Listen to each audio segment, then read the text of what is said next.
Тапал кәсіптік техникалық колледж. Мамандығы кондитер. 17 топ. Бұннан даярланған кондитерлік өнімдер технологиясы пәні бойынша қашықтан оқыту сабағын ұсынамын. Сәлеметсіздер ме, студенттер? Бүгінгі қашықтан оқыту сабағымызды бастаймыз. Сабақтың тақырыбы үгілмелі қамырдан жасалған шығыстың тәтті пирогтары. Сабақтың мақсаты таңдап алған мамандығына қызығушылығын арттыра отырып, заманауи үлгілеу және көркемдеу түрлерін білуге бейімдеу. Жан-жақты білімді, іскер, өзіндік ойлау жүйесі дамыған, адамгершілігі жоғары, дені сау, барынша қабілетті жанды қалыптастыру. Бағалау критерийлері: үгілмелі қамырдың жасалу жолдарын біледі, үгілмелі қамырдан әртүрлі пирогтар пісіре алады. Үгілмелі қамырдың ерекшеліктеріне, жасалу жолдарына қысқаша тоқталамыз. Үгілмелі қамырды әзірлеудің көптеген рецепттері бар. Оны әзірлеуге негізінен май, құмшекер, жұмыртқа, бидай ұны пайдаланады. Бірақ тағамның түріне қарай олардың мөлшері өзгереді. Қамырға арналған сары майды езу оңай болу үшін оны жылы жерге қояды, бірақ отқа ерітуге мүлде болмайды. Бәрінен жақсысы түнде бөлме температурасы жағдайында үйде қалдыру.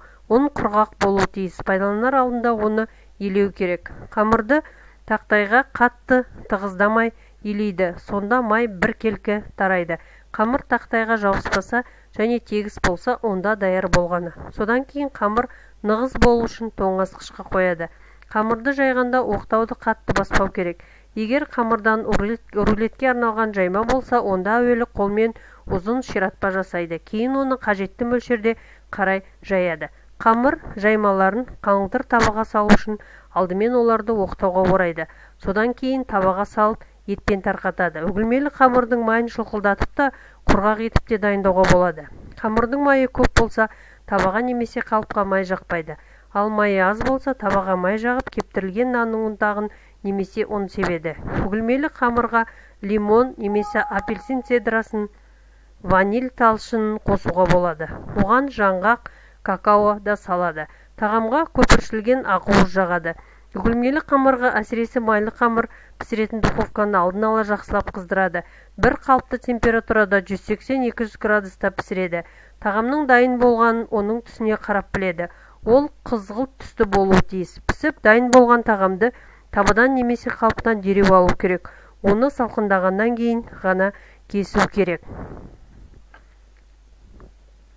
Сіздерге бірінші тапсырма. Үгілмелі қамырға қосылатын негізгі шикізаттарды атап көрсет. Қамырға сары майды қандай түрінде қолданады? Үгілмелі қамырды қалай илейді? Үгілмелі қамырға қосылатын қосымша азықтарды ата. Қамырды қандай температурада пісіреді? Енді біз жоғарыда аталған тақырыпқа байланысты шығыстың сникерс пирогын бейне роликтан көреміз. Assalomu alaykum. Pazandos kanalimizga xush kelibsiz. Bugun snikers pirogi deb ataladigan zgushonka mazali bo'lib chiqqan moloko tayyorlaymiz. Oddiy zgushokani qozonda 3-4 soat o'rta olovda qaynatib pishirib olamiz. Ovutib, so'ng ochamiz. Mana varyonli zgushonli makonimiz yarim litrli idishda bo'ladi. Soda solamiz. Sodamiz 4dan 1 choy qoshiqda bo'ladi. Men 2 osh qoshiq qatiqqa sarig'i solamiz va yumshoqqina xamir qoramiz. Juborchi yumshoqroq qilinglar. Xolodilnikka 1 soatga qo'yib turamiz. Tasini kichkinaroq qilamiz. Endi kattaroq bo'lagini juvoga o'rab olib, formaga solamiz. Formamiz diametri 24 cm. Kattaroq qolib zgushonli moloko tayyorlab olgandik, uni solamiz. Men 1,5 banka soldim. Tabga ko'ra yana ozroq yoki ko'proq islab chiqamiz. E'tibor bering, xamirni chetlarini kichkina xamirning ustiga ehtiyotkorlik bilan joylashtiramiz. So'ngroq yaxshi yopishadi. Mana endi chetlar, endi hamma joyiga xamirning ustiga yana tuxum sarig'i surtib chiqamiz bir xilda qilib. Pichoqda biroz chisib qo'yamiz.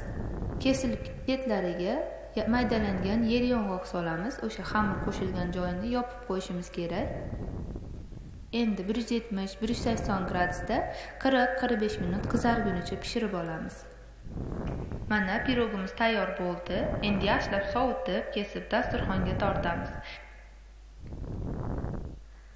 Сіздерге екінші тапсырма. Сникерс пирогын жасалу ерекшелігін технологиялық картасын жазып көрсетеміз. Екінші, пирогтың пісіру температурасын анықтаймыз.